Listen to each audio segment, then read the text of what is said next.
Hi Raj, how are you? Yes, out here in Sharjah.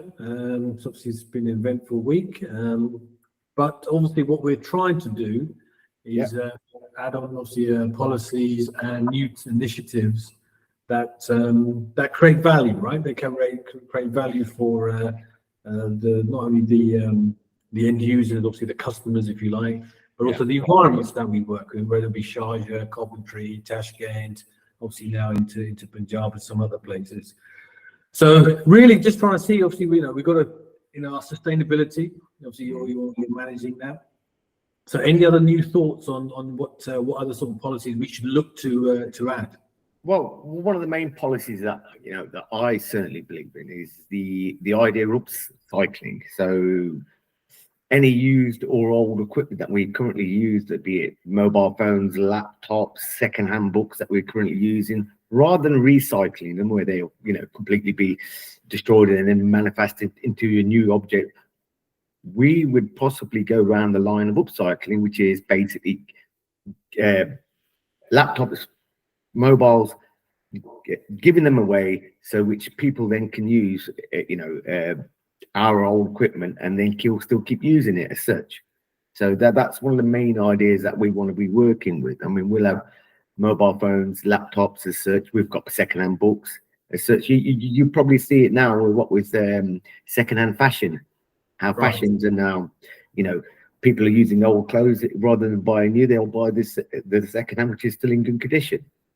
And I think some of the stuff that what we do, even when it comes to data centers, obviously we've got these NVIDIA A100s coming in 2-3 years time. There'll be the G100s or whatever else will come in, and rather than take those out and then they end up in a scrap heap somewhere, whatever, or recycle, as you said. Is there going to be a tier 3 or tier 4 location where they could be used, right? So it's a bit more hassle though, isn't it, doing it that way, because you have to find locations. No, exactly. I mean, that would be it's the same problem that would have, the same issue that we'd have with upcycling ourselves. We'd have to go out there physically and find people that want to use these old equipment. It may take a bit of time, but ultimately the end goal is to look for somebody, i.e., like you said, with our A100 cards or our mobile phones, at some point we could help set up another data center on a smaller scale, but using equipment that we've already used in the past. We know it's of good quality, and then themselves can experiment or learn from it as they go along, you see. Yeah. I mean, like I say, being in Punjab and stuff 2-3 weeks ago, even in the villages, people are logging on to courses, online courses, learning stuff. So they need access to compute. If they're going to be experimenting, so there's obviously agri-tech and agriculture, science and things like that. So that could be a good way. And obviously, with regards to like I say, again, working in India or working in Central Asia, in Tashkent, these are emerging economies. I wouldn't necessarily say. I don't think the word. I don't think they're poor in any way. They're just obviously behind, I think, in their development. And so, giving such equipment and to those locations is good. But with the work that you do in Coventry, is there perhaps even help there? Well, what with the work I do in Coventry is obviously, yourself, and we spoke in depth about AG boxing and the children or the adults or the young children or young adults that do come and to the boxing to learn boxing as such, and they have a keen interest in computers, as the modern technology, as is forever moving forward. Access to devices is always a problem. Access to high quality powered devices is always a problem. But not only that, we've got an issue with obviously some of my clients that come, that they have issues with regards to broadband, and is it a fact that it's a social problem in terms of can you afford the high quality broadband? But likewise, if you've got to figure yourself a device which is quite powerful, then you can somehow negate both stories. So having a high powered or good quality equipment along with broadband, so see, there's some of the social problems that we might have in Coventry as such. I mean, likewise, when you went to Tashkent, Punjab, did you have issues with the broadband as such? So yeah, there's a degree of digital exclusion, is what they call it. So I would say most people, I don't think there's a problem with handsets, right? Okay. Some of the handsets are quite cheap, like I said, they might be a bit slow, but everyone's really got access to a handset. It's when it comes to the computers and actually learning what to do and being job ready. Is there an economic reason why people can't get online? I think there is.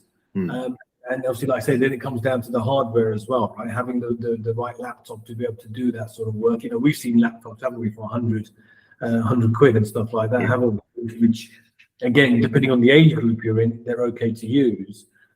So, yeah, I mean, encouraging, hopefully with one of our partners that you've been talking to, they might provide some of those refurbed machines, right? Yeah, no, one of our partners, one of our vendor partners has actually started this whole regime of social value, being able to supply their old equipment.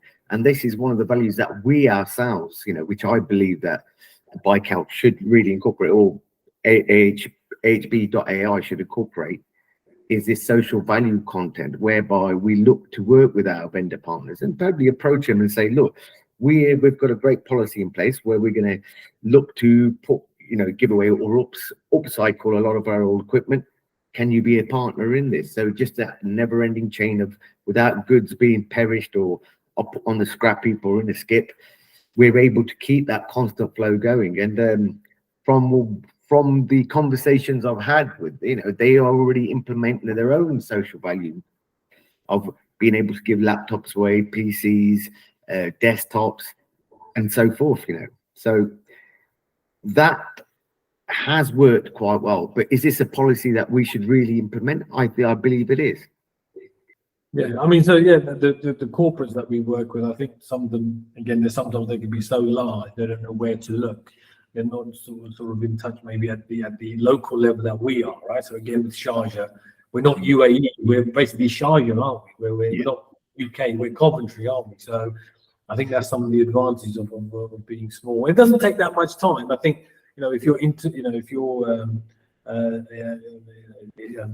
like I said, with the AG boxing, that gives you the channel to talk to people who, again, we've had some of the guys say, Glenn, for instance, talk about data science and how he wants to get into that.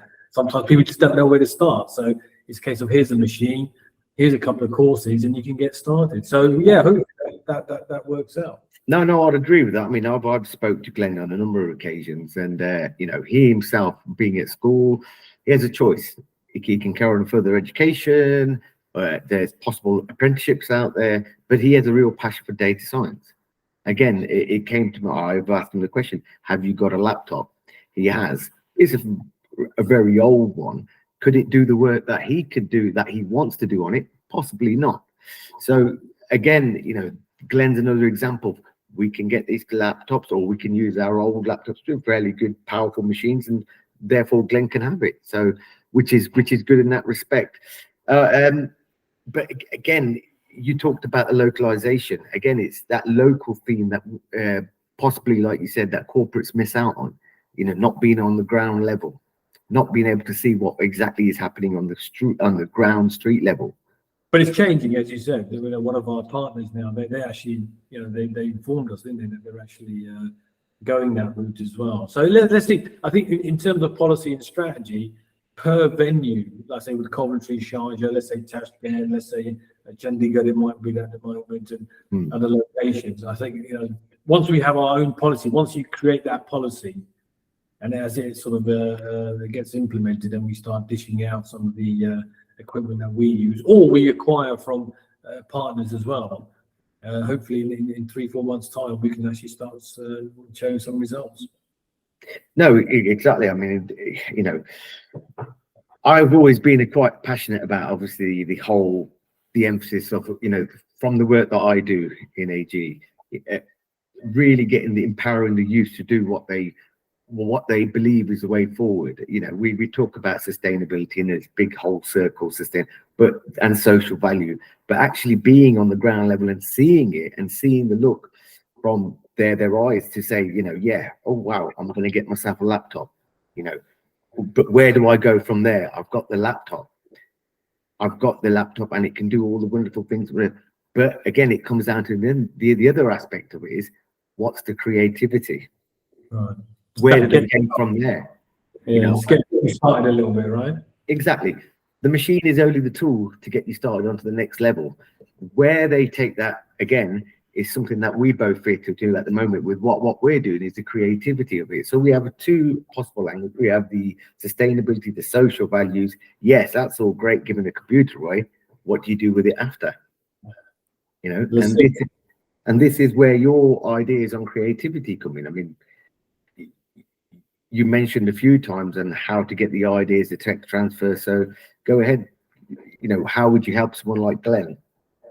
Yeah, I mean, look, that's probably a bit of a different conversation. What we are trying to do is even like I say, we try and take footage, don't we, from the boxing gym, and then you can try and do different types of analytics on there, and it gives people a more, it gives the young people a more of an interactive way to use their own data, or something that's a bit more fun, and say, right, go to GitHub, you can put off machine vision, computer vision software, and you can play around with it. But like you said, if your machine can't do that level of graphics or that level of processing, then you need space in the cloud. So again, I think based on what you're saying, one of the things we should do with the data center that we'll have in Sharjah, and obviously hopefully other locations, is we will give some free hours to vouchers or something to say, okay, here's an hour, 2 hours, 3 hours, 4 hours, and get people to encourage the young people to try it out. That's probably the best thing to do. So let's see. Yeah, no, let's see. I mean, I'm lucky enough that in Coventry, I know the landscape. I know Coventry quite well. I know hotspots and where, there are social economic problems as such. And these are places where we know that we could probably attract with the hub and say, yeah, we're giving away X amount of computers. But again, because we're quite relatively new into Sharjah, where do we start looking for these areas where we think we can help and where we can supply these computers?